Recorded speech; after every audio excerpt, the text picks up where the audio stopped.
Palavras de Jesus em João 6, versos 22 a 25. No dia seguinte, a multidão que ficara do outro lado do mar notou que ali não havia senão um pequeno barco, e que Jesus não embarcara nele com seus discípulos, tendo estes partido sós. Entretanto, outros barquinhos chegaram de Tiberíades, perto do lugar onde comeram o pão, tendo o Senhor dado graças.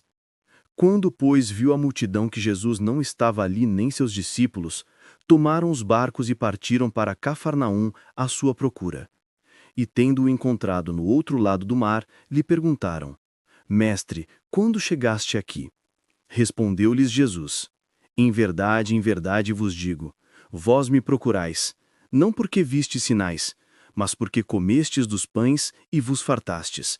Trabalhai, não pela comida que perece, mas pela que subsiste para a vida eterna, a qual o Filho do Homem vos dará, porque Deus, o Pai, o confirmou com seu selo. Dos que comeram dos pães e dos peixes na multiplicação milagrosa operada por Jesus, muitos viram os discípulos irem para o mar. Eles viram Cristo se retirar para a montanha, provavelmente com a sugestão de que ele desejava ficar em privado por algum tempo. Mas, com o coração decidido a torná-lo rei, eles impediram seu retorno e no dia seguinte o calor de seu zelo ainda continuava. Ele se foi, e eles não sabiam o que havia acontecido com ele. Eles viram que não havia barco ali, senão aquele em que os discípulos partiram. A providência assim ordenou para a confirmação do milagre de sua caminhada sobre o mar, pois não havia barco para ele entrar.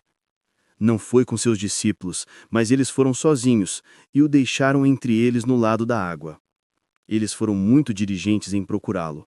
Eles vasculharam os lugares ao redor, e quando viram que Jesus não estava lá, nem seus discípulos, resolveram procurar em outro lugar. Eles resolveram ir para Cafarnaum em busca dele. A providência os favoreceu com a oportunidade de irem para lá por mar, que era o caminho mais rápido, pois vieram outros barcos de Tiberíades, que ficavam mais longe na mesma costa, perto, embora não tão perto, do local onde comeram o pão, no qual poderiam em breve fazer uma viagem a Cafarnaum. E provavelmente os barcos estavam destinados àquele porto. Eles chegaram a Cafarnaum, e pelo que parece, esses hipócritas seguidores de Cristo tiveram uma passagem calma e agradável enquanto seus discípulos sinceros tiveram uma vida difícil e tempestuosa. Eles o encontraram do outro lado do mar. Mas, embora essas pessoas não tivessem princípios melhores, e Cristo sabia disso, ele estava disposto a ser encontrado por eles e os admitiu em companhia com ele. A pergunta que fizeram a ele quando o encontraram, Rabi, quando chegastes aqui? Deveria parecer que eles o encontraram na sinagoga. Eles sabiam que este era o lugar mais provável para buscar a Cristo, pois era seu costume comparecer a assembleias públicas para adoração religiosa. Lucas 4:16. Lá o encontraram, e tudo que eles tinham a dizer a ele era: Rabi, como você chegou aqui? Eles viram que ele não seria feito rei e, portanto, não falariam mais sobre isso, mas o chamariam de Rabi, seu professor. A pergunta deles se refere não apenas ao tempo, mas à maneira como se transportou para lá. Não apenas quando, mas como você veio para lá, pois não havia barco para ele entrar. Eles estavam curiosos em perguntar sobre os movimentos de Cristo, mas não solícitos em observar os seus próprios. Cristo descobre o princípio corrupto do qual eles agiram ao segui-lo, que eram meramente carnais e sem qualquer intenção de serem alimentados e enriquecidos com sua graça espiritual. E então lhes disse: em verdade vos digo, eu que esquadrinho o coração e sei o que há no homem, eu, o Amém, a testemunha fiel. Você me procura. Isso é bom, mas não é de um bom princípio. Cristo sabe não apenas o que fazemos, mas por que o fazemos.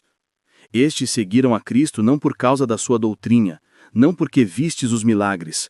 Os milagres eram a grande confirmação de sua doutrina, mas foi por causa dos seus próprios ventres, porque comestes os pães e ficastes satisfeitos, não porque os ensinou, mas porque os alimentou. E ele contou-lhes fielmente sobre sua hipocrisia. Seus ministros devem, portanto, aprender a não lisonjear aqueles que os lisonjeiam, nem ser subornados por palavras bonitas para clamar paz a todos que clamam Rabi para eles, mas para dar repreensões fiéis onde houver motivo para elas. Ele os direciona A melhores princípios. Trabalhem pela comida que dura para a vida eterna. Com a mulher de Samaria, ele havia falado de coisas espirituais sob a semelhança da água. Aqui, ele fala delas sob a semelhança da comida, aproveitando os pães que comeram. Seu projeto é o de moderar nossas atividades mundanas. Não trabalhe pela comida que perece. Isso não proíbe o trabalho honesto para a comida conveniente, mas não devemos fazer das coisas desse mundo nosso principal cuidado e preocupação. As coisas do mundo são comida que perecem porque não podem transformar ou enriquecer a alma. Riqueza mundana, honra e prazer são carne, alimentam a fantasia, e muitas vezes isso é tudo, e com isto se empanturram, e que um coração carnal, enquanto durarem, pode fazer uma mudança para viver. Mas estes perecem, são de natureza perecível, murcham por si mesmos e estão expostos a 1000 acidentes. Aqueles que têm a maior parte deles não têm certeza de tê-los enquanto vivem, mas têm certeza de os deixá-los e os perderem quando morrerem. Por isso, é folícia para nós trabalharmos desordenadamente para eles. Primeiro, não devemos trabalhar na religião, nem trabalhar as obras dela para esta comida que perece, com um olho nela. Não devemos tornar nossa religião subserviente ao interesse mundano, nem abrir objetivos seculares em exercícios sagrados. Segundo, não devemos trabalhar para esta comida, isto é, não devemos fazer dessas coisas que perece nosso bem principal, nem fazer dos nossos cuidados e dores sobre elas nosso business principal. Não busquem essas coisas primeiro. Para acelerar e estimular nossas pesquisas graciosas, contribua seus dádigos para um propósito melhor e trabalhe pela comida que pertence à alma, do que lixou é que é indescritivelmente desejável. É a comida que dura para a vida eterna. É uma felicidade que durará o tempo que for necessário, que não apenas dura eternamente, mas nos alimentará até a vida eterna.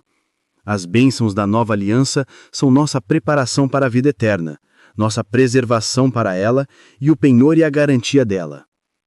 É indubitavelmente atingível. Devem todos os tesouros do mundo ser saqueados e todos os frutos da terra serem colhidos para nos fornecer provisões que durarão para a eternidade? Não, diz o mar, não está em mim entre todos os tesouros escondidos na areia. Não pode ser obtido por ouro, mas é o que o Filho do Homem dará.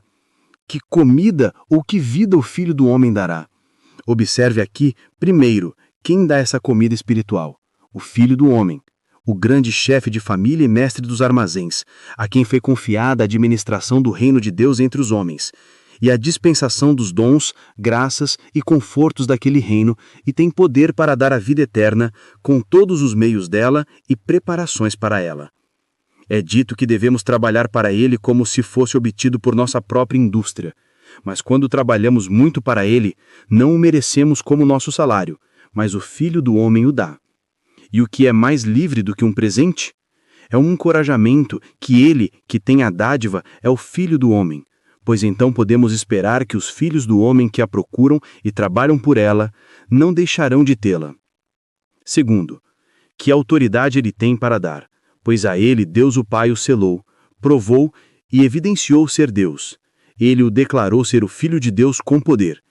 Ele o selou, isto é, deu-lhe plena autoridade para negociar entre Deus e o homem, como embaixador de Deus para homem, e intercessor do homem com Deus, e provou sua comissão por milagres. Tendo-lhe dado autoridade, ele nos deu garantia disso. Tendo-lhe confiado poderes ilimitados, ele nos satisfez com provas indubitáveis deles, de modo que, assim como ele, possa continuar com confiança em seu compromisso por nós, também possamos nós em nossas renúncias por ele.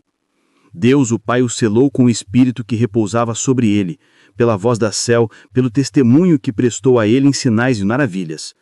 A revelação divina é aperfeiçoada nele. Nele a visão e a profecia estão seladas. Daniel 9, verso 24. A ele, todos os bericrentes selam que ele é verdadeiro. Capítulo 3, verso 33. E nele todos estão selados. 2 Coríntios 1, versos 22. Cristo, o verdadeiro pão do céu. Cristo acolhe todos os que vêm a ele. Palavras de Jesus em João 6, 28 a 35. Dirigiram-se, pois, a ele perguntando: Que faremos para realizar as obras de Deus? Respondeu-lhes Jesus: A obra de Deus é esta, que creiais naquele que por ele foi enviado. Então lhe disseram eles: Que sinal fazes para que o vejamos e creiamos em ti? Quais são os teus feitos? Nossos pais comeram o maná no deserto, como está escrito: Deu-lhes a comer pão do céu. Replicou-lhes Jesus: em verdade vos digo, não foi Moisés quem vos deu o pão do céu. O verdadeiro pão do céu é meu Pai quem vos dá. Porque o pão de Deus é o que desce do céu e dá a vida ao mundo. Então lhe disseram: Senhor, dá-nos sempre desse pão. Declarou-lhes, pois, Jesus: Eu sou o pão da vida.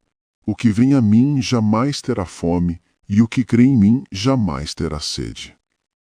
Essas palavras foram proferidas na sinagoga de Cafarnaum, verso 59, onde Jesus agora estava. E é um exemplo da condescendência de nosso Senhor, que ele lhes deu permissão para fazer perguntas e não se ressentiu da interrupção como uma afronta. Não, nem de seus ouvintes comuns, embora não de seus seguidores imediatos. Aqueles que estão aptos a ensinar devem estar prontos para ouvir e estudar para responder. É a sabedoria dos professantes quando são feitas perguntas impertinentes e inúteis, para, portanto, aproveitar a ocasião para responder naquilo que é proveitoso, para que a pergunta seja rejeitada, mas não o pedido. Agora, Jesus tendo dito a eles que eles devem trabalhar pela comida espiritual de ele que falou, devem trabalhar por ela. Eles perguntam que trabalho devem fazer para realizarem as obras de Deus. E a resposta de Jesus foi bastante clara. Esta é a obra de Deus, em que creiam que fui por ele enviado. A obra da fé é a obra de Deus. Eles indagam sobre as obras de Deus no plural, cuidando de muitas coisas. Mas Cristo os dirige a uma obra, que inclui tudo. A única coisa necessária, que você acredite, que substitua todas as obras da lei cerimonial. A obra que é necessária para a aceitação de todas as outras obras e que as produza, pois, sem fé, você não pode agradar a Deus. É obra de Deus, pois é de sua obra em nós, sujeita a alma à sua obra em nós e vivifica a alma em trabalhar para Ele. Essa fé é a obra de Deus que se fecha com Cristo e depende dele. É acreditar nele como alguém que Deus enviou, como comissário de Deus no grande caso de paz entre Deus e o homem, e como tal descansar nele e nos resignarmos a ele. Tendo Cristo dito a eles que eles devem trabalhar pela comida espiritual de que ele falou, devem trabalhar por ela. Eles perguntam que trabalho devem fazer para realizarem as obras de Deus. E a resposta de Jesus foi bastante clara. Este é o sinal que eles exigiram como prova de quem Jesus deve e deveria ser maior que Moisés. Replicaremos com outras perguntas feitas pelos judeus para que, por que sinal, mostrasse algo comprobatório de todas essas coisas que seriam reveladas ou confirmadas. Então lhe disseram eles: Que sinal fazes para que o vejamos e creiamos em ti? Todos os senhos mostrados por Cristo são em face da evidência histórica transmitida a todos os homens em todos os tempos. Mas aquele ouvinte perguntava das maravilhas que Deus fez antigamente, tão como quando o próprio Jesus perguntou aos fariseus que sinal gostariam que ele fizesse. E as benesses de Deus, especialmente de seus espíritos aqui em nós, não podem ser discernidas pelo nosso homem natural. E as maravilhas que Deus faz em nós também não podem ser compreendidas quando não andamos no Espírito. Como foi o caso com o próprio Moisés no Egito, que depois de tudo que foi feito por Deus com os sinais e as pragas, eles vieram a fabricar o bezerro de ouro e adorá-lo. É preciso, portanto, ter o coração mudado pelo poder do Espírito Santo de coração de pedra para coração de carne, e a mente renovada para que possamos não somente compreender e conhecer a vontade de Deus, mas nos submetermos a ela. Assim, se não andamos no Espírito Santo, estamos aptos a menosprezar e ignorar as aparências do poder e da graça de Deus em nossos próprios tempos, enquanto fingimos admirar as maravilhas de que os nossos pais nos contaram.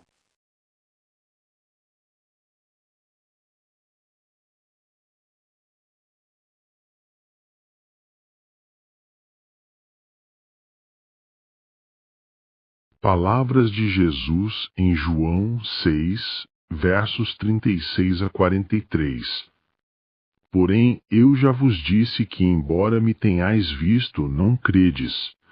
Todo aquele que o Pai me dá, esse virá a mim, e o que vem a mim, de modo nenhum o lançarei fora.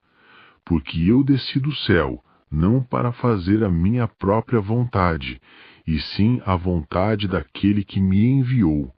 E a vontade de quem me enviou é esta, que nenhum eu perca de todos os que me deu. Pelo contrário, eu o ressuscitarei no último dia. Murmuravam, pois, dele os judeus, porque dissera, eu sou o pão que desceu do céu. E diziam, não é este Jesus, o filho de José? Acaso não lhe conhecemos o pai e a mãe? Como, pois, agora diz, desci do céu? Respondeu-lhes Jesus, não murmureis entre vós.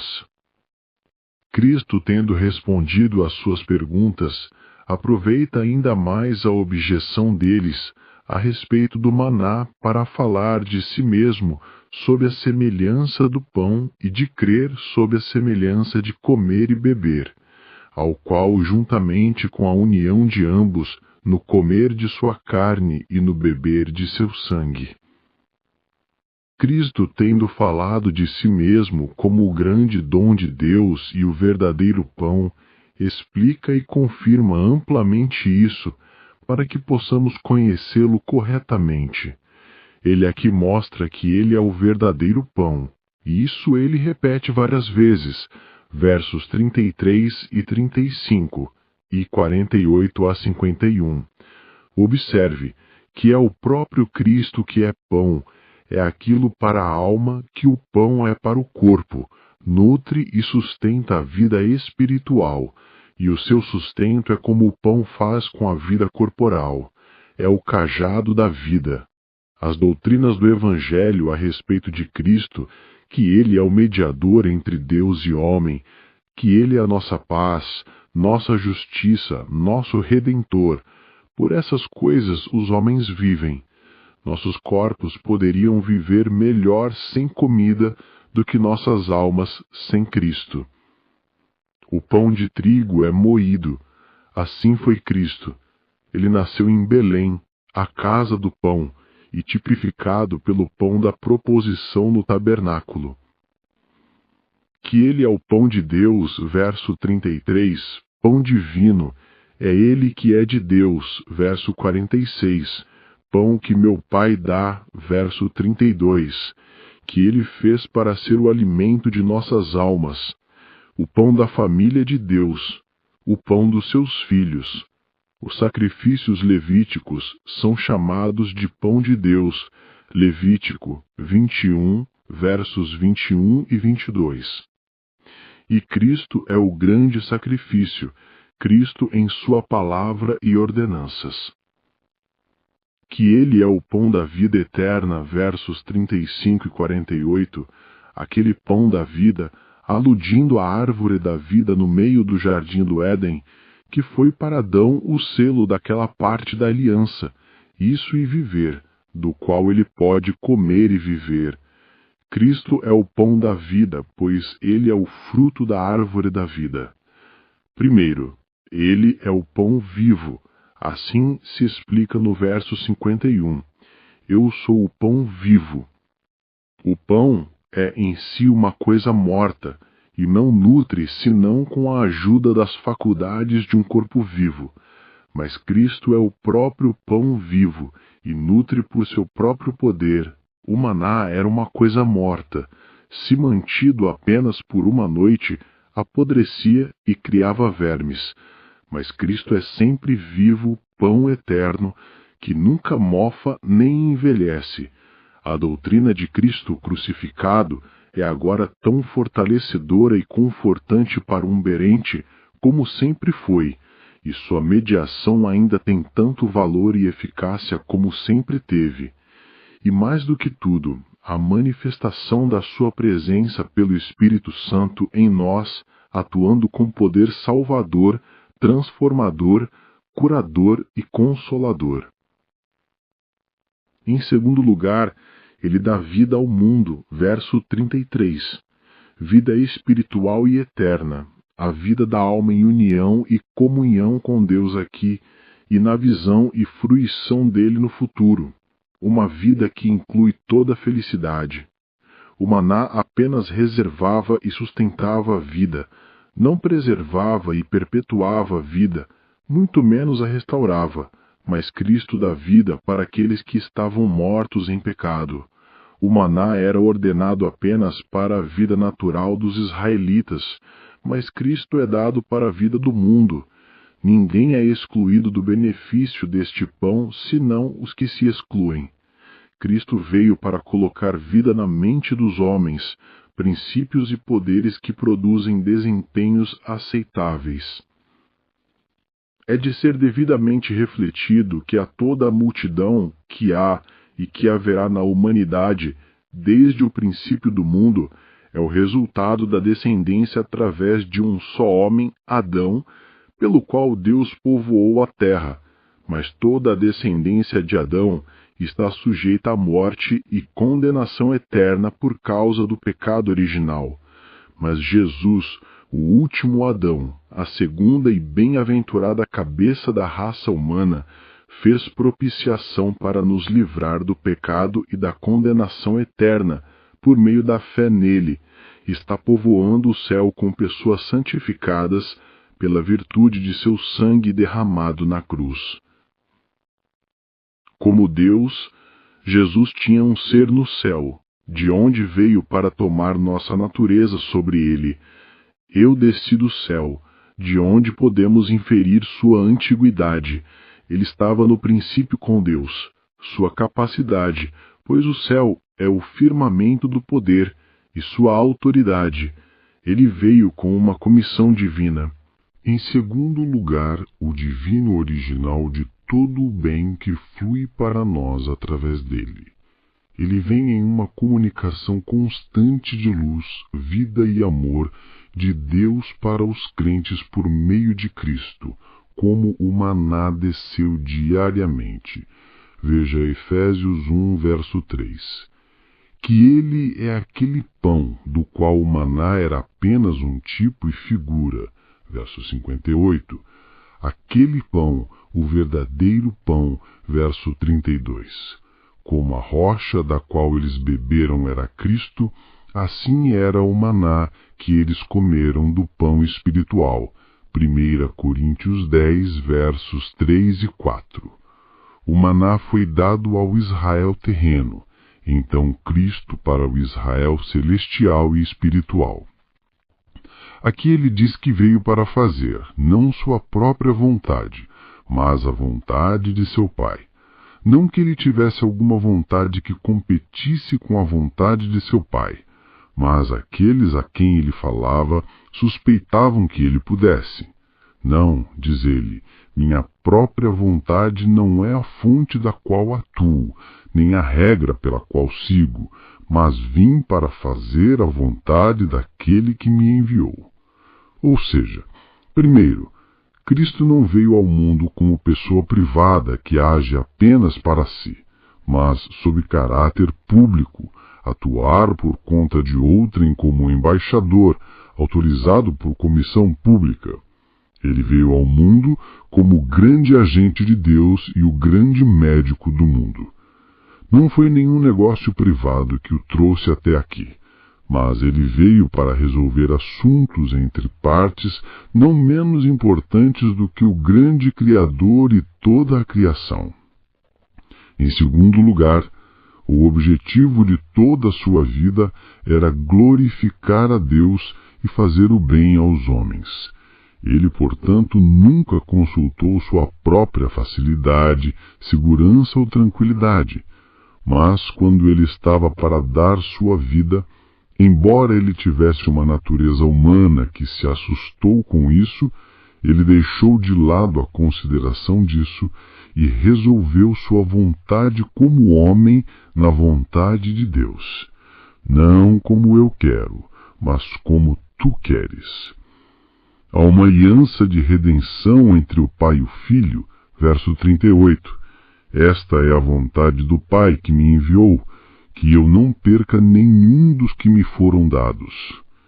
Observe que há um certo número de filhos dos homens dados pelo Pai a Jesus Cristo para estarem sob seus cuidados e assim ser para ele um nome e um louvor.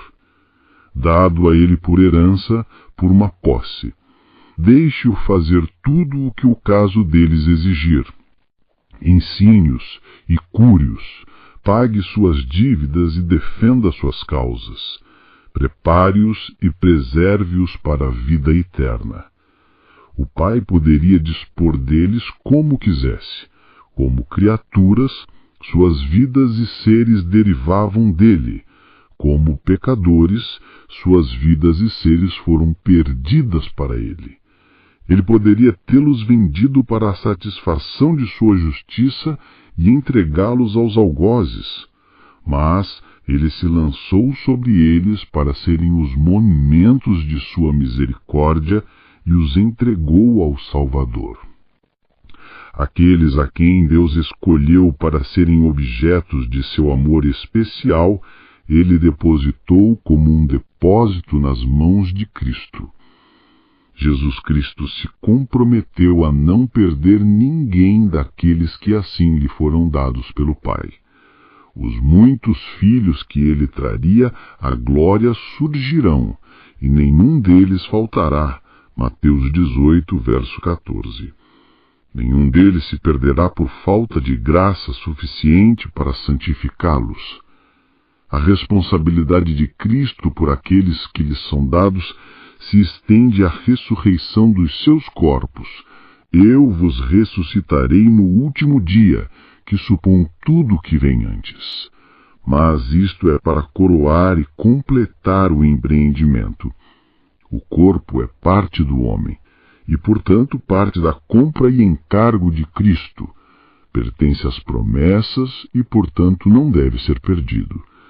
O compromisso de Cristo nunca será cumprido até a ressurreição, quando as almas e corpos dos santos serão reunidos a Cristo para que ele os apresente ao Pai. Eis-me aqui e os filhos que me deste. Hebreus 2, verso 13. 2 Timóteo 1, verso 12. A fonte e origem de tudo isso é a vontade soberana de Deus, os conselhos da sua vontade, segundo os quais ele opera tudo isso. Este foi o mandamento que ele deu a seu Filho quando o enviou ao mundo, e para o qual o Filho sempre teve um olhar, na verdade, trazer vida eterna aos crentes por meio daquele que ele enviou. Em segundo lugar, as instruções públicas que deveriam ser dadas aos filhos dos homens, de que maneira e sob quais termos eles poderiam obter a salvação por Cristo. E esta é a aliança de graça entre Deus e o homem. Quem foram as pessoas particulares que foram dadas a Cristo é um segredo. O Senhor conhece aqueles que são seus, nós não, nem é adequado que o devêssemos, mas embora seus nomes estejam ocultos, seus caracteres estão publicados. Uma oferta é feita de vida e felicidade nos termos do Evangelho, para que, por ela, aqueles que foram dados a Cristo possam ser trazidos a Ele e outros deixados indesculpáveis. Verso 40. Esta é a vontade revelada daquele que me enviou, o método acordado para proceder com os filhos dos homens, para que todo aquele judeu ou gentil que ver o Filho e crer nele tenha a vida eterna, e eu o ressuscitarei no último dia. Isto realmente é o Evangelho, boas novas. É revigorante ouvir isso. Que a vida eterna possa ser obtida se não for nossa própria culpa, que, considerando o pecado do primeiro Adão, o caminho da árvore da vida foi bloqueado.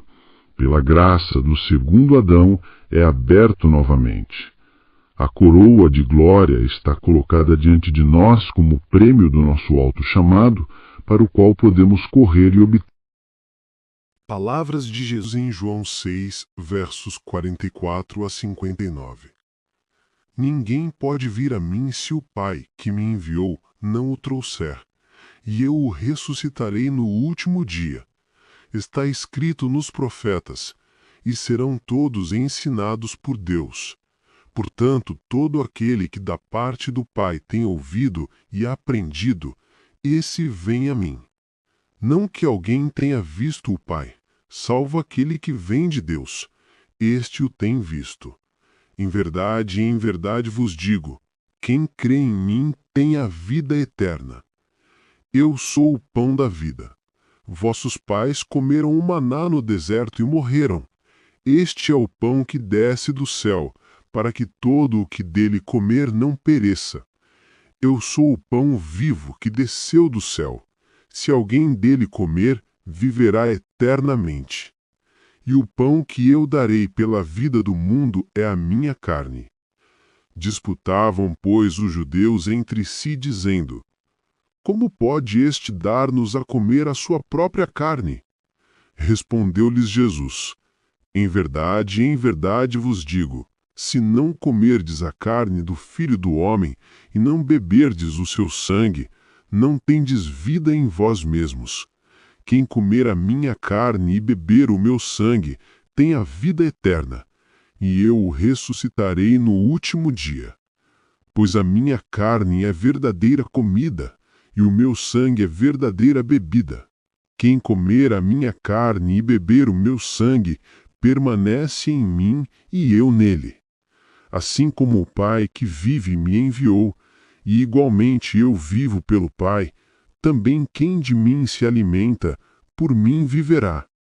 Este é o pão que desceu do céu, em nada semelhante àquele que os vossos pais comeram e, contudo, morreram. Quem comer este pão viverá eternamente. Estas coisas disse Jesus quando ensinava na sinagoga de Cafarnaum. A vida eterna é certa para todos aqueles que creem em Cristo, e somente para eles. Aquele que vê o Filho e crê nele será salvo. Alguns entendem isso como uma limitação dessa condição de salvação apenas para aqueles que têm a revelação de Cristo e sua graça feita a eles.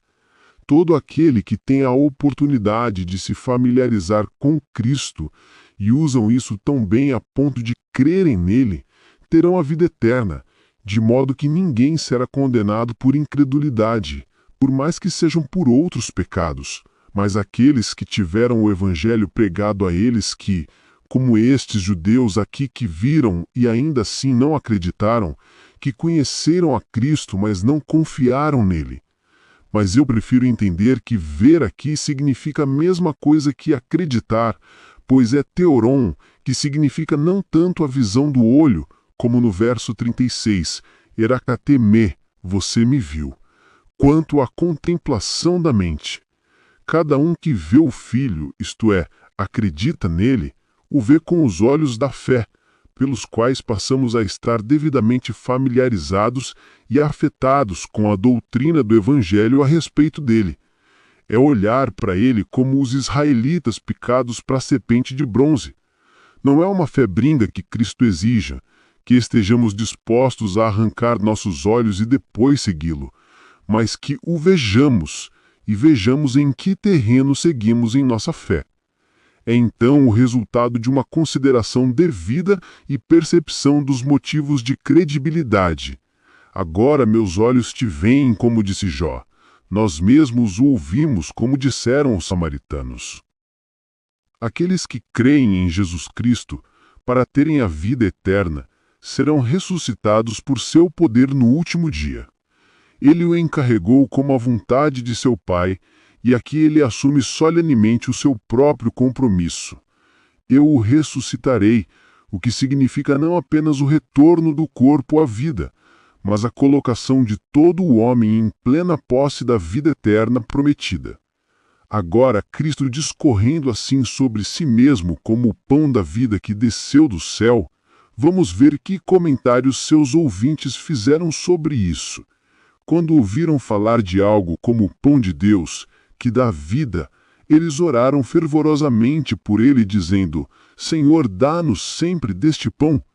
Este pedido foi feito, embora ignorante, mas honesto e bem-intencionado, pois eles o chamam de Senhor e desejam uma parte no que ele dá, o que quer que ele queira dizer com isso. Eles pensam que o favor de Deus é uma coisa boa, e o céu é um bom lugar, e não podem deixar de desejar que sejam seus, enquanto eles não têm valor nem desejo algum por aquela santidade que é necessária tanto para um quanto para o outro. Que este seja o desejo de nossas almas. Provamos que o Senhor é misericordioso, fomos banqueteados com a palavra de Deus e Cristo na palavra. Digamos: Senhor, dá-nos sempre este pão. Que o pão da vida seja nosso pão diário, o maná celestial, nosso banquete contínuo, e nunca conheçamos a falta dele. Mas, quando eles entenderam que por este pão da vida Jesus se referia a si mesmo, então eles o desprezaram. Eles murmuraram contra ele. Alguém poderia pensar que, como Israel no Egito, quando ouviram que Deus os havia visitado, eles deveriam ter abaixado a cabeça e adorado, mas, pelo contrário, em vez de fechar com a oferta que lhes foi feita, murmuraram, brigaram com o que Cristo disse, e embora não se opusessem abertamente e o contradissessem, ainda assim sussurravam entre si em desdém e incutiam nas mentes uns dos outros preconceitos contra ele. O que os escandalizou foi o fato de Cristo afirmar que sua origem era do céu. Como é que ele diz desci do céu? Eles tinham ouvido falar de anjos descendo do céu, mas nunca de um homem, negligenciando as provas que ele lhes dera de ser mais do que um homem. O que eles achavam que os justificava aqui era que eles conheciam sua origem na terra. Não é este Jesus, o filho de José, cujo pai e mãe conhecemos? Eles acharam errado que ele dissesse que desceu do céu quando ele era um deles. Eles falam levemente de seu nome abençoado, Jesus. Não é este Jesus? Eles dão como certo que José era realmente seu pai, embora ele só tivesse a reputação de ser tal. Observe que erros relativos à pessoa de Cristo, como se ele fosse um mero homem, concebido e nascido por geração comum, ocasionam a ofensa que é tomada em sua doutrina e ofícios.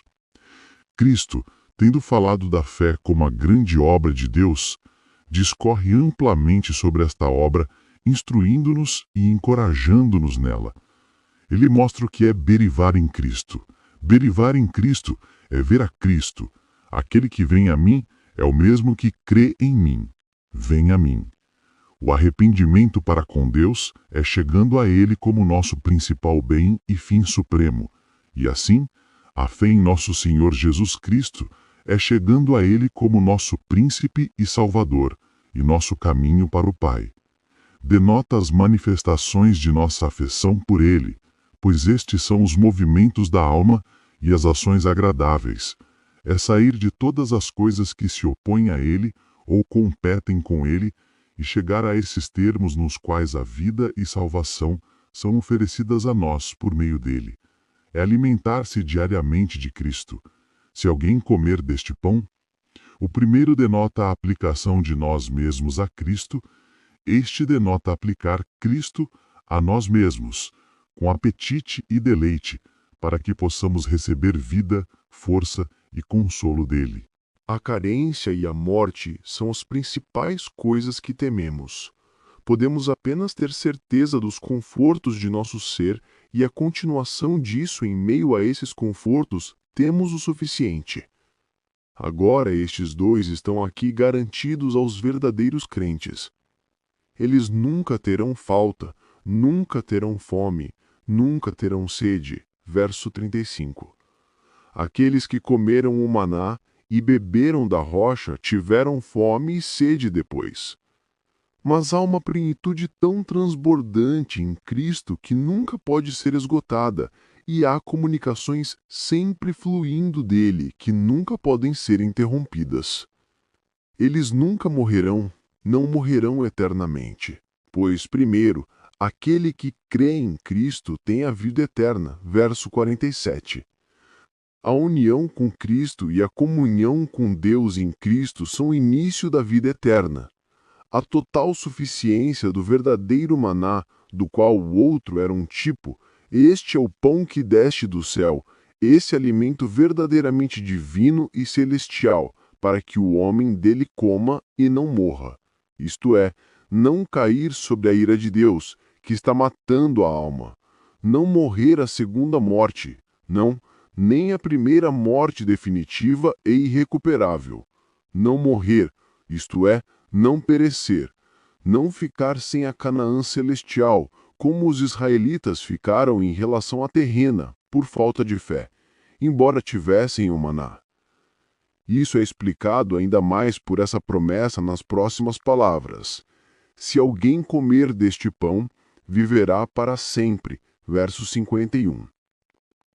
Este é o significado de nunca morrer. Embora ele desça para a morte, ele passará por ela para aquele mundo onde não haverá mais morte. Viver para sempre não é ser para sempre. Os condenados no inferno serão para sempre. A alma do homem foi feita para um estado sem fim, mas ser feliz para sempre. E porque o corpo precisa morrer e ser como água derramada no chão, Cristo aqui se compromete a recolhê-lo também. Como antes, verso 44, eu o ressuscitarei no último dia, e mesmo este viverá para sempre. Ele mostra que encorajamento temos para crer em Cristo. Cristo aqui fala de alguns que o viram e ainda assim não acreditaram. Verso 36. Eles viram sua pessoa e seus milagres e o ouviram pregar, mas não foram levados a acreditar nele. A fé nem sempre é o efeito da visão. Os soldados foram testemunhas oculares de sua ressurreição, e em vez de acreditarem nele, eles o desmentiram. De modo que é difícil levar as pessoas a acreditarem em Cristo, e pela operação do Espírito da Graça, aqueles que não viram ainda creram. Temos certeza de duas coisas aqui para encorajar nossa fé. Que o Filho dará as boas-vindas a todos os que vierem a ele. Verso 37. Aquele que vem a mim, de maneira nenhuma o lançarei fora. Quão bem-vinda deve ser esta palavra para nossas almas que nos dá as boas-vindas a Cristo. Aquele que vem está no número singular, denotando favor não apenas para o corpo de crentes em geral, mas para cada alma particular que se aplica a Cristo. Aqui, primeiro, o dever exigido é um dever puramente evangélico. Vir a Cristo para que possamos ir a Deus por Ele. Sua beleza e amor, esses grandes atraentes, devem nos atrair para Ele. O senso de necessidade e o medo do perigo devem nos levar a Ele. Qualquer coisa para nos levar a Cristo. Em segundo lugar, a promessa é uma promessa pura evangélica. De maneira nenhuma o lançarei fora. Muito favor é expresso aqui. Temos motivos para temer que ele nos expulse, considerando nossa mesquinhez, nossa vileza, nossa indignidade por vir, nossa fraqueza em vir, podemos com justiça esperar que ele se desagrade e feche suas portas contra nós. Mas ele evita esses temas com esta certeza: ele não o fará. Não nos desprezará, embora sejamos maus. Não nos rejeitará, embora sejamos pecadores. Os estudantes pobres vêm a ele para serem ensinados. Embora sejam estúpidos e lentos, ele não os expulsará. Pacientes pobres vêm a ele para serem curados. Pobres clientes vêm a ele para serem aconselhados. E embora o caso deles seja ruim, e embora eles venham de mãos vazias, ele de forma nenhuma os expulsará. O significado é: ele os receberá, entreterá e dará a eles tudo o que eles pedirem a ele. Como ele não os recusará na primeira vinda, também não os expulsará depois a cada desagrado. Seus dons e camações são sem arrependimento. Aqui temos a eleição descrita. Tudo que o Pai me dá, as pessoas do eleito e tudo que lhes pertence, todos os seus serviços, todos os seus interesses, como tudo que ele tem é deles, tudo que eles têm é dele, e ele fala deles como seu tudo. Eles foram dados a ele em plena recompensa por seu empreendimento. Não apenas todas as pessoas, mas todas as coisas são reunidas em Cristo, Efésios 1, verso 10, e reconciliadas, Colossenses 1, 20. A entrega do remanescente escolhido a Cristo é mencionado no verso 39 como algo feito, ele os deu. Aqui é falado como algo em ação, ele os dá. Porque, quando o primogênito foi trazido ao mundo, ao que parece, houve uma renovação da concessão, veja Hebreus, verso 10, etc. Deus estava agora prestes a dar-lhe os pagãos por sua herança, Salmos 2, verso 8, para colocá-lo em posse das heranças desoladas, Isaías 40, verso 8. E embora os judeus que o viram não acreditassem nele, ainda assim estes, diz ele, virão a mim. Os outros carneiros que não são deste aprisco serão trazidos. O efeito disso garantido: eles virão a mim. Isso não é da natureza de uma promessa, mas de uma previsão de que todos os que foram ordenados à vida no conselho de Deus serão trazidos à vida ao serem levados a Cristo. Eles estão espalhados, estão misturados entre as nações, mas nenhum deles será esquecido. Nenhum grão do trigo de Deus será perdido, como é prometido, Amós 9, verso 9. Eles são por natureza alienados de Cristo e avessos a Ele, e ainda assim eles virão. Assim como a onisciência de Deus está empenhada em descobrir todos eles, assim também está sua onipotência em trazê-los todos para dentro. Eles serão conduzidos a mim, mas eles virão livremente, serão feitos dispostos no dia do meu poder, operando neles. Para crermos em Jesus Cristo, é necessário que sejamos ensinados por Deus, isto é, que haja uma revelação divina feita para nós. Revelação para nós tanto o que devemos acreditar a respeito de Cristo, quanto por que devemos acreditar nisso. Que haja uma obra divina operada em nós, capacitando-nos a entender e receber essas verdades reveladas e a evidência delas. Deus, ao nos dar razão, nos ensina mais do que os animais da terra, mas, ao nos dar fé, Ele ensina mais do que o homem natural. Assim segue-se então, por meio de inferência disso, que todo homem que ouviu e aprendeu sobre o Pai vem a Cristo. Verso 45. O Pai dos Espíritos tem acesso e influência sobre os espíritos dos homens, sem discernimento. Aqueles que não viram seu rosto sentiram seu poder. E, entanto, alguém intimamente familiarizado com o Pai, aquele que é de Deus, o próprio Cristo. Ele viu o Pai. Jesus Cristo é de Deus de uma maneira peculiar. Deus de Deus, luz da luz. Não apenas enviado por Deus, mas estando com Deus antes de todos os mundos. Aqueles que aprendem sobre o Pai, visto que não podem vê-lo por si mesmos, devem aprender sobre Cristo, o único que o viu. Como todas as descobertas divinas são feitas por meio de Cristo, também por meio dele todos os poderes divinos são exercidos. Cristo, tendo assim falado de si mesmo como o pão da vida e da fé como a obra de Deus, vem mais particularmente para mostrar o que de si mesmo é este pão, a saber, sua carne, e que crer é comer disso, versos 51 a 58, onde ainda processa a metáfora da comida. Observe aqui a preparação deste alimento. O pão que eu darei é a minha carne, verso 51.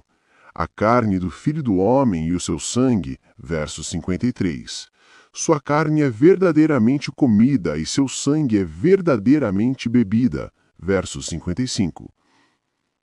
Isto estava tipificado na carne e no sangue, principalmente no sangue do cordeiro que foi passado nas vergas e umbreiras das casas dos israelitas no Egito, e da sua carne que eles tiveram que comer, sem deixar sobras e sem quebrar-lhe os ossos, para serem livrados da morte que viria sobre os primogênitos egípcios, e para que fossem livrados do estado de escravidão em que se encontravam. E isto foi repetido, quanto a comer a carne do cordeiro, anualmente na Páscoa, para que Israel não apenas recordasse a sua libertação pelo Senhor, como também para entenderem que sua vida e permanência em Canaã dependeria disso. E assim foram instituídos os sacrifícios cruentos no culto do tabernáculo e posteriormente no templo, para que o sangue de animais sem defeito fosse derramado em favor dos israelitas, a saber, do povo de Deus. E a carne deveria ser consumida tanto pelo sacerdote quanto pelo ofertante, para que estivessem sob o favor de Deus. Foi por esse motivo que Jesus cumpriu todas estas tipologias de si mesmo, quando revelou na última Páscoa com seus apóstolos, que o seu sangue era representado pelo vinho da nova aliança, que seria derramado para a remissão de muitos, e o pão que foi partido representava o seu corpo, pois ambos foram formados desde a sua encarnação para serem apresentados como o único sacrifício que seria agradável à justiça de Deus, para nos libertar do pecado e sermos recebidos por Ele como filhos, para estar em comunhão com Ele para sempre. Assim, o que se entende por carne e sangue de Cristo? É dito no verso 53, a carne do Filho do Homem, e o seu sangue, seu como Messias e mediador. A carne e o sangue que assumiu na sua encarnação, Hebreus 2,14, e que entregou em sua morte e sofrimento. Minha carne que eu darei para ser crucificada e morta. Disse que ser dada pela vida do mundo, isto é, primeiro, no lugar da vida do mundo que foi perdida pelo pecado. Cristo dá sua própria carne como resgate ou contrapreço. Cristo foi nossa fiança, corpo por corpo ligado, como dizemos, e, portanto, sua vida deve ir para a nossa, para que a nossa seja poupada. Eis-me aqui, deixem estes seguirem seu caminho. Em segundo lugar, para a vida do mundo, para comprar uma oferta geral de vida eterna para todo mundo, e as garantias especiais dela para todos os crentes. De modo que a carne e o sangue do Filho do Homem denotam o Redentor encarnado e morrendo, Cristo e este crucificado, e a redenção operada por ele, com todos os preciosos benefícios da redenção, perdão do pecado, aceitação por Deus, adoção de filhos, acesso ao trono da graça, as promessas da aliança e vida eterna. Estes são chamados a carne e o sangue de Cristo, porque eles são comprados por sua carne e sangue, pela quebra de seu corpo e derramamento de seu sangue. É carne e bebida de fato, verdadeiramente assim, isto é, espiritualmente. Como Cristo é chamado a videira verdadeira, ou verdadeiramente carne, em oposição aos espetáculos e sombras com que o mundo engana aqueles que dele se alimentam. Em Cristo e seu Evangelho há suprimento real, satisfação sólida, isso é, realmente comida e bebida de fato, que sacia e reabastece. Mas, para termos tudo isto, foi necessário que Jesus assumisse a natureza humana em sua encarnação, para que fôssemos comprados para Deus por um sacrifício de uma carne e de um sangue humanos reais, conforme ele os possuía, pois foi a única forma pela qual poderíamos ser justificados do pecado, a saber, pela morte de um perfeitamente justo e santo em nosso lugar, com o poder divino para ser o capitão da nossa salvação. O que significa comer esta carne e beber este sangue, senão que participar da vida do próprio Cristo, que ele ofereceu para ser o nosso alimento espiritual diário e eterno, pelo qual somos vivificados em espírito e em tudo nos tornamos semelhantes a ele, tanto em sua morte quanto em sua ressurreição? Com isso, nos identificamos com ele em tudo, quer em seus sofrimentos, quer em suas virtudes e glória, sendo tornados coparticipantes da natureza divina. Assim como o alimento natural se torna um com o nosso corpo ao ser assimilado por ele, de igual modo, Cristo se torna um conosco ao nos alimentarmos dele por meio da nossa consagração e devoção em espírito. A menos que você coma a carne do Filho do Homem e beba o seu sangue, você não tem vida em você. Ou seja, primeiro, é um sinal certo de que você não tem vida espiritual em você se você não deseja Cristo nem se deleita nele. Se a alma não tem fome e sede, certamente não vive. É um sinal de que estamos realmente mortos se morremos para tal comida e bebida como esta. Em segundo lugar, é certo que você não pode ter vida espiritual a menos que a obtenha de Cristo pela fé. Separado dele, você não pode fazer nada. Os crentes habitam em Cristo como sua fortaleza, ou cidade de refúgio. Cristo habita neles como o dono da casa, para governá-la e sustentá-la. Tal é a união entre Cristo e os crentes, que ele compartilha de suas dores, e eles compartilham de suas graças e alegrias. Ele ceia com eles em suas ervas amargas, e eles com ele em suas ricas iguarias.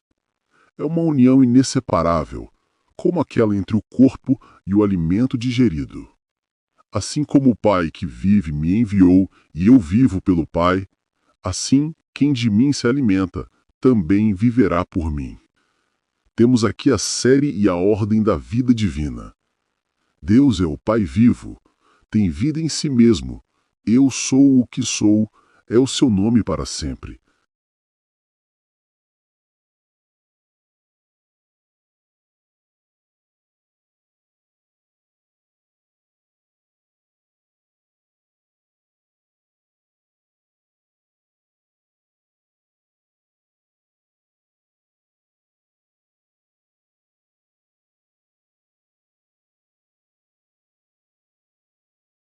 Palavras de Jesus em João 6, versos 60 a 71. Muitos dos seus discípulos, tendo ouvido tais palavras, disseram: Duro é este discurso. Quem o pode ouvir? Mas Jesus, sabendo por si mesmo que eles murmuravam a respeito de suas palavras, interpelou-os: Isto vos escandaliza? Que será, pois, se virdes o Filho do Homem subir para o lugar onde primeiro estava? O Espírito é o que vivifica, a carne para nada aproveita. As palavras que eu vos tenho dito são espírito e são vida. Contudo, há descrentes entre vós. Pois Jesus sabia, desde o princípio, quais eram os que não criam e quem o havia de trair. E prosseguiu: Por causa disto, é que vos tenho dito, ninguém poderá vir a mim, se, pelo Pai, não lhe for concedido. À vista disso, muitos dos seus discípulos o abandonaram e já não andavam com ele. Então, perguntou Jesus aos 12, Porventura, quereis também vós outros retirar-vos? Respondeu-lhe Simão Pedro: Senhor, para quem iremos? Tu tens as palavras da vida eterna, e nós temos crido e conhecido que tu és o Santo de Deus. Replicou-lhe Jesus: Não vos escolhi eu em número de 12? Contudo, um de vós é diabo. Referia-se ele a Judas, filho de Simão Iscariotes, porque era quem estava para traí-lo, sendo um dos 12. Temos aqui um relato dos efeitos do discurso de Cristo. Alguns ficaram ofendidos e outros edificados por isso. Alguns expulsos dele e outros trazidos para perto dele. Para alguns era um cheiro de morte para a morte, não apenas para os judeus, que eram inimigos declarados dele e de sua doutrina, mas também para muitos de seus discípulos, como eram discípulos em geral, que eram seus ouvintes frequentes e o seguiam em público. Uma multidão mista, como aquelas entre Israel, que começou todos os descontentamentos. Agora aqui temos suas murmurações sobre a doutrina que ouviram. Verso 60 duro é este discurso. Quem o pode ouvir? Eles mesmos não gostam disso. Que coisa é essa? Coma carne e beba o sangue do Filho do Homem. Se for para ser entendido figurativamente, não é inteligível. Se for literalmente, não é praticável. Devemos nos transformar em canibais? Não podemos ser religiosos, mas devemos ser bárbaros. Alguém disse, se os cristãos adoram o que comem, minha mente continuará com os filósofos. Agora, quando eles acharam difícil dizer, se eles humildemente implorassem a Cristo que lhes declarasse esta parábola, ele a teria aberto, e seus entendimentos também. Aos mansos ele ensinará o seu caminho. Mas eles não estavam dispostos a ter as palavras de Cristo explicadas a eles, porque não perderiam essa pretensão de rejeitá-las, que eram palavras duras. Eles acham impossível que qualquer outra pessoa goste. Quem pode ouvi-lo? Certamente ninguém pode. Assim, os zombadores da religião estão prontos para garantir que toda a parte inteligente da humanidade concorde com eles. Eles concluem com grande certeza de que nenhum homem de bom senso admitirá a doutrina de Cristo, nem qualquer homem de espírito se submeterá às suas leis. Porque eles não suportam ser assim ensinados, assim amarrados, eles mesmos, eles pensam que ninguém mais pode. Quem pode ouvi-lo? Graças a Deus, milhares ouviram essas palavras de Cristo e as acharam não apenas fáceis, mas agradáveis, como seu alimento necessário. As críticas de Cristo sobre seus murmúrios. Ele conhecia muito bem suas murmurações. V 61. Suas cavilações eram secretas em seus próprios seios, ou sussurradas entre si em um canto. Mas Cristo os conhecia, ele os viu, ele os ouviu. Observe que Cristo percebe não apenas os desafios ousados e abertos que são feitos ao seu nome e glória por pecadores ousados, mas também os menosprezos secretos que são colocados sobre sua doutrina por professantes carnais. Ele sabe o que o tolo diz em seu coração e não pode, por vergonha, falar. Ele observa como sua doutrina é ressentida por aqueles a quem é pregada, que se alegram com isso, e que murmuram disso, que se reconciliam com ela, e se curvam diante dela, e que brigam com ela, e se rebelam contra ela, embora secretamente. Ele sabia disso em si mesmo, não por qualquer informação dada a ele, nem por qualquer indicação externa da coisa, mas por sua própria onisciência divina. Ele sabia disso não como os profetas, por uma revelação divina feita a ele. Aquilo que os profetas desejavam saber às vezes era escondido deles, como 2 Reis 4:27, mas por um conhecimento divino nele. Ele é aquela palavra essencial que discerne os pensamentos do coração. HB 4:12-13. Os pensamentos são palavras para Cristo. Devemos, portanto, prestar atenção não apenas ao que dizemos e fazemos, mas ao que pensamos. Ele sabia muito bem como respondê-las. Isso te ofende? Isso é uma pedra de tropeço para você? Veja como as pessoas, por seus próprios erros deliberados, criam ofensas para si mesmas. Elas se ofendem onde não há nenhuma, e até mesmo onde não há nada para ofender. Observe que podemos nos perguntar com razão que tanta ofensa deve ser tomada na doutrina de Cristo por tão pouca causa. Cristo fala disso aqui com admiração. Isso te ofende? Agora, em resposta àqueles que condenaram sua doutrina como intrincada e obscura, se não vis inteligir, debes negligir. Se você não quer ser compreendido, deve ser negligenciado. Ele lhes dá uma sugestão de sua ascensão ao céu, como aquela que daria uma evidência irresistível da verdade de sua doutrina. V 62. E se vocês virem o Filho do Homem subir para onde ele foi antes? E então, primeiro, se eu lhe contasse isso, certamente ofenderia muito mais, e você pensaria que minhas pretensões são realmente muito altas. Se isso é um ditado tão difícil que você não pode ouvi-lo, como você o digerirá quando eu contar você do meu retorno ao céu, de onde desci? Ver capítulo 3, verso 12. Aqueles que tropeçam em dificuldades menores devem considerar como superarão as maiores. Em segundo lugar, quando você vir o Filho do Homem ascender, isso ofenderá muito mais, pois então meu corpo será menos capaz de ser comido por você naquele sentido grosseiro em que você agora o entende. Então Dr. Fitch. Ou, em terceiro lugar, quando você vir isso, ou ouvir daqueles que o verão, certamente ficará satisfeito. Você acha que eu carrego muito sobre mim quando digo, eu desci do céu, pois foi com isso que vocês brigaram, V 42. Mas vocês vão pensar assim quando me virem voltar para o céu? Se ele subiu, certamente desceu. Cristo frequentemente se referia a provas subsequentes. Esperemos um pouco, até que o mistério de Deus seja concluído, e então veremos que não há razão para se ofender com nenhuma das palavras de Cristo. Ele lhes dá uma chave geral para todos os discursos parabólicos, ensinando-lhes que devem ser entendidos espiritualmente, e não de maneira corporal e carnal. É o espírito que vivifica, a carne para nada aproveita. V 63. Como é no corpo natural, os espíritos animais o vivificam, e sem eles o alimento mais nutritivo de nada valeria. O que seria o corpo melhor para o pão, se não fosse vivificado e animado pelo espírito? Então é com a alma. De Jesus em João 6 versos 60-71, parte 2. A mera participação nas ordenanças, a menos que o Espírito de Deus trabalhe com elas e vivifique a alma por meio delas, de nada aproveita. A palavra e as ordenanças, se o Espírito trabalha com elas, são como alimento para um homem vivo, caso contrário, são como alimento para um homem morto.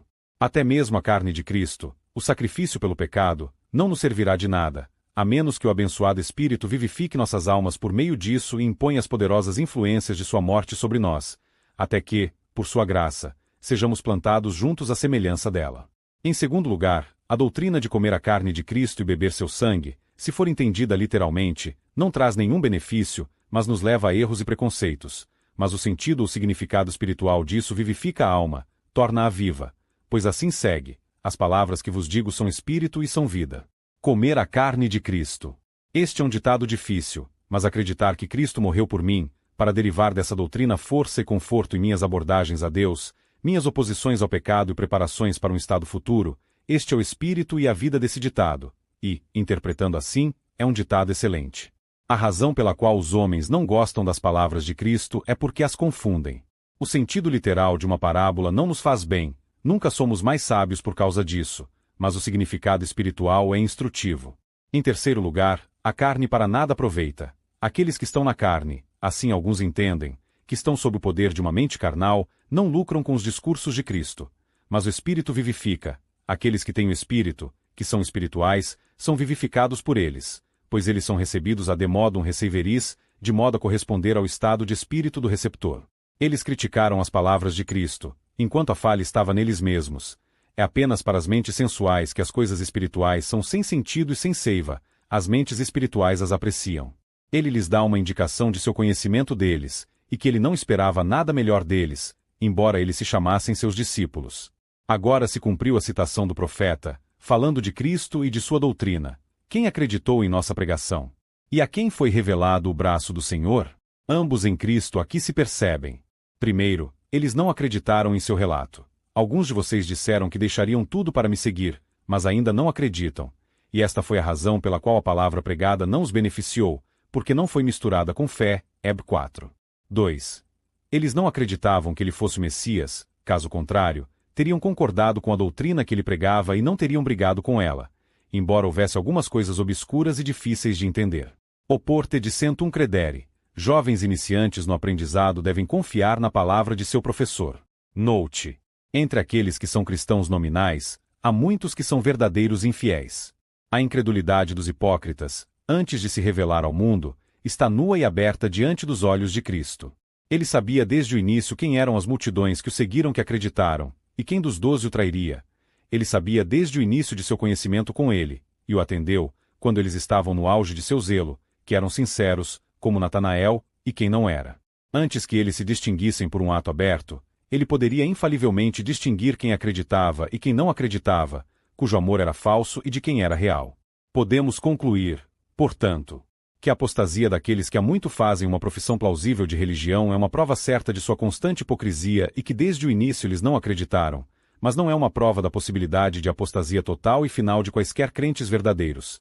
Tais revoltas não devem ser chamadas de queda de verdadeiros santos, mas a descoberta de falsos santos. Veja 1 João 2 verso 19. A estrela que cai nunca foi uma estrela. Que é prerrogativa de Cristo conhecer o coração. Ele sabe quem são os que não creem, mas dissimulam sua profissão, e ainda mantém seu espaço em sua igreja, o uso de suas ordenanças e o crédito de seu nome, e não os descobre neste mundo, a menos que por sua própria maldade se descubram, porque tal é a constituição de sua igreja visível, e o dia da descoberta ainda está por vir. Mas, se pretendemos julgar o coração dos homens, entramos no trono de Cristo e antecipamos seu julgamento. Frequentemente somos enganados pelos homens e vemos motivos para mudar nossos sentimentos por eles. Mas disso temos certeza, que Cristo conhece todos os homens e seu julgamento é de acordo com a verdade. Em segundo lugar, A razão pela qual eles não acreditaram em seu relato foi porque o braço do Senhor não lhes foi revelado. Portanto, eu vos disse que ninguém pode vir a mim, a menos que lhe seja dado por meu Pai, referindo-se ao V44. Cristo, portanto, não poderia deixar de saber quem acreditou e quem não acreditou, porque a fé é dom e obra de Deus, e todos os dons e obras de seu Pai não poderiam deixar de ser conhecidos por ele, pois todos passaram por suas mãos. Lá ele disse que ninguém poderia vir a ele, a menos que o Pai o atraísse. Aqui ele diz, a menos que seja dado a ele por meu Pai, o que mostra que Deus atrai almas dando-lhes graça e força, e um coração por vir, sem o qual, tal é a impotência moral do homem, em seu estado caído, que ele não pode vir. Temos aqui sua apostasia final de Cristo a seguir. Desde então, muitos de seus discípulos voltaram atrás e não andaram mais com ele. Verso 66. Quando admitimos em nossas mentes pensamentos duros sobre a palavra e as obras de Cristo, e concebemos uma versão secreta, e estamos dispostos a ouvir insinuações tendentes à sua reprovação, estamos entrando em tentação. É como deixar fluir a água. É olhar para trás, que, se a misericórdia infinita não impedir, acabará por retroceder. Portanto, cuidado com o início da apostasia. Veja aqui o retrocesso desses discípulos. Muitos deles voltaram para suas casas, famílias e chamados, que eles deixaram por um tempo para segui-lo. Voltou, um para sua fazenda e outro para sua mercadoria. Voltou, como Orfa fez, para seu povo e para seus deuses. Rute 1. 15. Eles haviam entrado na escola de Cristo, mas voltaram. Não apenas faltaram uma vez, mas se despediram dele e de sua doutrina para sempre. Observe que a apostasia dos discípulos de Cristo dele, embora seja realmente uma coisa estranha, ainda assim tem sido algo tão comum que não precisamos nos surpreender com isso. Aqui estavam muitos que voltaram. Muitas vezes é assim. Quando alguns apostatam, muitos apostatam com eles. A doença é contagiosa.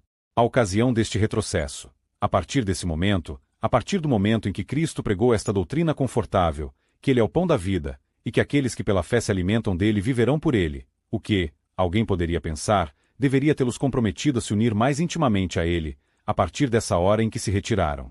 Observe que o coração corrupto e perverso do homem muitas vezes torna uma ocasião de ofensa aquilo que é de fato motivo de grande conforto. Cristo previu que eles se ofenderiam com o que ele disse, e ainda assim ele disse: aquilo que é a palavra indubitável e a verdade de Cristo deve ser entregue fielmente, a quem quer que se ofenda com isso. Os humores dos homens devem ser cativados pela palavra de Deus, e não a palavra de Deus acomodada aos humores dos homens.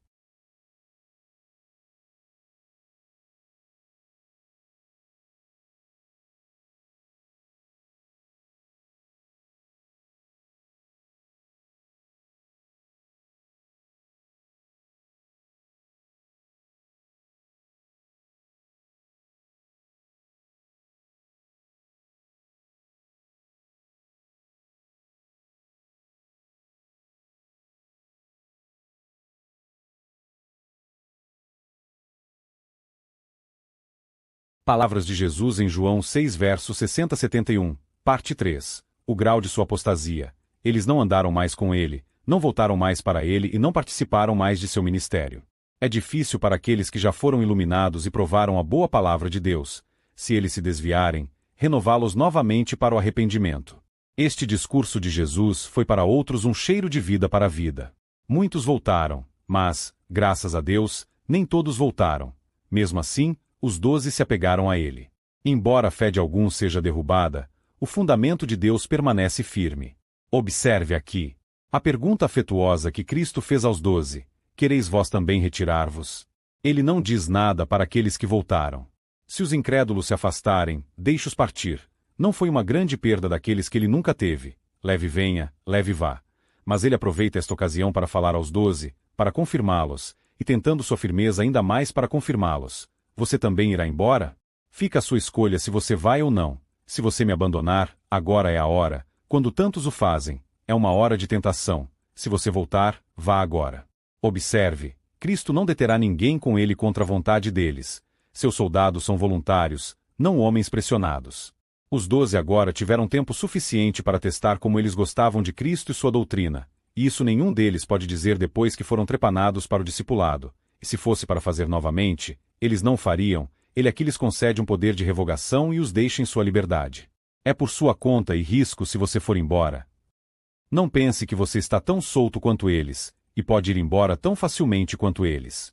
Eles não foram tão íntimos de mim como você, nem receberam tantos favores de mim. Eles se foram, mas você também irá? Lembre-se de seu caráter e diga: quanto mais perto estivermos de Cristo e quanto mais tempo estivermos com Ele, enquanto mais compromissos nos colocarmos sob Ele, maior será o nosso pecado se o abandonarmos. Tenho motivos para pensar que não. Você vai embora? Não, eu tenho você mais rápido do que isso. Espero coisas melhores de vocês, pois vocês são os que permaneceram comigo. Quando a apostasia de alguns é uma tristeza para o Senhor Jesus, a constância de outros é tanto mais sua honra, e Ele está satisfeito com isso.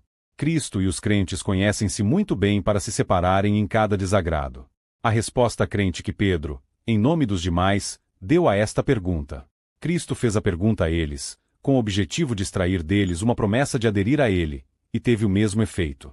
Isso aqui foi bem dito, admiravelmente bem, e provavelmente ele disse isso pela direção e com consentimento expresso de seus condiscípulos.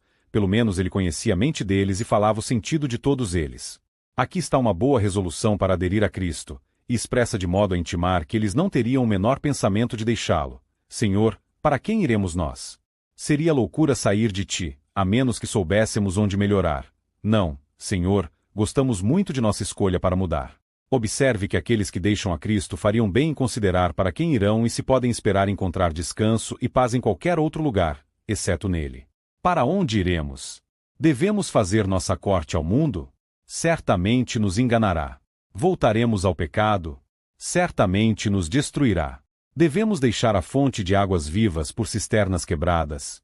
Os discípulos decidem continuar sua busca pela vida e pela felicidade, e terão um guia para isso, e aderirão a Cristo como seu guia, pois nunca poderão ter um melhor. Devemos ir aos filósofos pagãos e nos tornar seus discípulos. Tornaram-se vaidosos em sua imaginação, e, professando-se sábios em outras coisas, tornaram-se tolos na religião. Devemos ir aos escribas e fariseus e sentar-nos a seus pés? Que bem podem fazer a nós aqueles que anularam os mandamentos de Deus por suas tradições? Vamos a Moisés, ele nos enviará de volta para ti. Portanto, se alguma vez encontrarmos o caminho para a felicidade, deve ser seguindo a ti. Observe que a santa religião de Cristo parece ter grande vantagem quando comparada com outras instituições, pois então veremos o quanto ela supera todas elas. Que aqueles que criticam esta religião encontrem uma melhor antes de abandoná-la. Devemos ter um professor divino. Podemos encontrar um melhor do que Cristo. Uma revelação divina sem a qual não podemos ficar. Se a Escritura não é assim, onde mais podemos procurá-la? Aqui está uma boa razão para esta resolução. Não foi a resolução imprudente de uma afeição cega, mas o resultado de uma deliberação madura. Os discípulos estavam decididos a nunca se afastarem de Cristo. Por causa da vantagem que eles prometeram a si mesmos por ele, tu tens as palavras da vida eterna. Eles mesmos não entenderam completamente o discurso de Cristo, pois até então a doutrina da cruz era um enigma para eles. Mas, em geral, eles estavam convencidos de que ele tinha as palavras da vida eterna, isto é, primeiro, que a palavra de sua doutrina mostrou o caminho para a vida eterna, colocou-a adiante de nós e nos dirigiu ao que fazer, para que pudéssemos herdar isto. Em segundo lugar, que a palavra de sua determinação deve conferir a vida eterna. O fato de ele ter as palavras da vida eterna é o mesmo que ele ter poder para dar a vida eterna a todos quantos lhe foram dado. No discurso anterior, ele garantiu a vida eterna a seus seguidores. Esses discípulos se apegaram a esse dito claro e, portanto, resolveram apegar-se a ele, quando os outros ignoraram isso e se apegaram aos ditos duros e, portanto, o abandonaram. Embora não possamos explicar todo o mistério, toda a obscuridade na doutrina de Cristo, sabemos, no geral, que é a palavra da vida eterna e, portanto, devemos viver e morrer por ela, pois se abandonarmos a Cristo, abandonaremos nossas próprias misericórdias. Por causa da segurança que eles tinham a respeito dele, cremos e temos certeza de que tu és o Cristo. Se ele for o Messias prometido, ele deve trazer uma justiça eterna e, portanto, tem as palavras da vida eterna, pois a justiça reina para a vida eterna. Observe, primeiro, a doutrina em que eles criam, que este Jesus era o Messias prometido aos pais e esperado por eles, e que ele não era um mero homem, mas o Filho do Deus vivo, o mesmo a quem Deus havia dito, tu és meu filho. Em tempos de tentação de apostasia, é bom recorrer aos nossos primeiros princípios e apegar-se a eles, e, se cumprirmos fielmente aquilo que é disputado no passado, seremos mais capazes de encontrar e manter a verdade em questões de disputa duvidosa. Em segundo lugar, o grau de sua fé elevou-se a uma plena segurança, temos certeza. Nós o conhecemos por experiência. Este é o melhor conhecimento. Devemos aproveitar a hesitação dos outros para estarmos muito mais estabelecidos, especialmente naquilo que é a verdade presente. Quando temos uma fé tão forte no Evangelho de Cristo que corajosamente aventuramos nossas almas nele, sabendo em quem temos crido, então, e não até então, estaremos dispostos a arriscar tudo mais por isso. A observação melancólica que nosso Senhor Jesus fez sobre esta resposta de Pedro, não escolhi vocês 12, e um de vocês é um demônio? E o evangelista nos diz a quem se referia, falava de Judas Iscariotes. Pedro havia assumido tudo por eles para que fossem fiéis ao seu mestre. Ora, Cristo não condena a sua caridade, é sempre bom esperar o melhor, mas corrige tacitamente a sua confiança. Não devemos ter muita certeza sobre ninguém. Deus conhece aqueles que são dele, nós não.